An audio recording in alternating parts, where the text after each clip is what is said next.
ახლო აღმოსავლეთში ოფიციალური ვიზიტის ფარგლებში უკრაინის პრეზიდენტი ვოლოდიმირ ზელენსკი იორდანიის მეფე აბდულა მეორეს შეხვდა.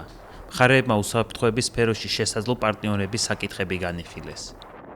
შევხვდი იორდანიის მეფე აბდულა მეორეს, განვიხილეთ პოტენციური პარტნიორობა უსაფრთხოების სფეროში, ასევე ახლო აღმოსავლეთსა და სპარსეთის ყურის რეგიონში არსებული საერთო ვითარება. უკრაინა მზადა ერთობლივი მუშაობისთვის დრონებისა და სარაკეტო თავდასხმებისგან თავდაცვის მიზნით.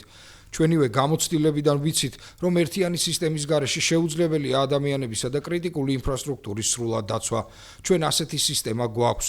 რუსეთის სრულმასშტაბიანი ომის დროს იძულებული ვართ თავი დავიცვათ რუსეთის მუდმივი თავდასხმებისგან, რომელთა დროსაც ისინი ირანულ დრონებსაც იყენებენ.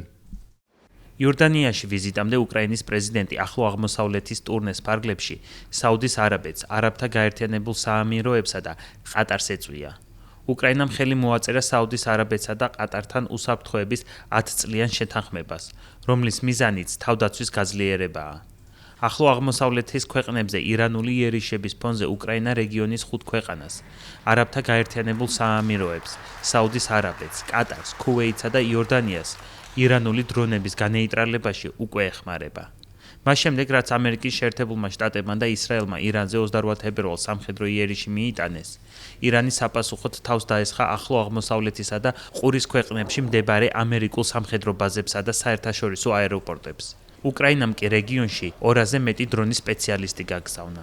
გასული წლების განმავლობაში უკრაინამ ირანულ უპილოტო დრონებთან ბრძოლის მნიშვნელოვანი გამოცდილება დააგროვა. რუსული სრულმასშტაბიანი შეჭრის შემდეგ უკრაინა საბრძოლო პირობებში გამოცდილი დრონების ჩამომგდების სისტემების ერთ-ერთი წამყვანი მწარმოებელი გახდა. უკრაინა იმედოვნებს, რომ ყურის ქვეყნებისთვის გაწეული დახმარების სანაცვლოდ ისინი მაღალი კლასის საჰაერო თავდაცვის რაკეტებს მიიღებენ. უკრაინის პრეზიდენტის თქმით, რუსული ბალისტიკური რაკეტების წინააღმდეგ პირველ რიგში სწორედ ასეთი საჰაერო თავდაცვის რაკეტებია საჭირო. ვოლოდიმირ ზელენსკის განცხადებით, უკრაინის მიზანია ახლო აღმოსავლეთის ქვეყნებთან გრძელვადიანი სტრატეგიული ურთიერთობები ჩამოაყალიბოს, რაც სამხედრო ტექნიკის ერთობლივ წარმოებას, ენერგეტიკის სფეროში თანამშრომლობას, ინვესტიციებსა და საბრძოლო გამოცდილების გაზიარებას ითვალისწინებს. უბრალოდ ერთჯერადი გაყიდვები ჩვენთვის საინტერესო არ არის. ჩვენ გვინდა სისტემური ურთიერთობები, რომელთა საფუძველზეც ექსპორტიორებს შემოსავალი ექნებათ. სანაცვლოდ კი უკრაინაში და წარმოების დასაფინანსებლად საკმარის თანხას მიიღებს. ჩვენი გამოცდილი სამხედროები, კერძო და სახელმწიფო სექტორებთან ერთად ერთიან სისტემაში მოქმედებენ. ჩვენ ვთავაზობთ გრძელვადიან საექსპორტო მოდელს, რომელიც სარგებელს მოუტანს კერძო კომპანიებს, სახელმწიფოსა და ჩვენს სამხედროებს. ყურის რეგიონში უკრაინის პრეზიდენტის ვიზიტის ფონზე უკრაინის საჰაერო თავდაცვის სისტემებმა მოსკოვის ბოლო თავდასხმის დროს რუსული დრონების 97% ჩამოაგდეს. შესაბამისად, უკრაინა დარწმუნებულია, რომ ახლო აღმოსავლეთის ქვეყნებს ირანული დრონების საწინააღმდეგო სისტემების დანერგვაში დაეხმარება.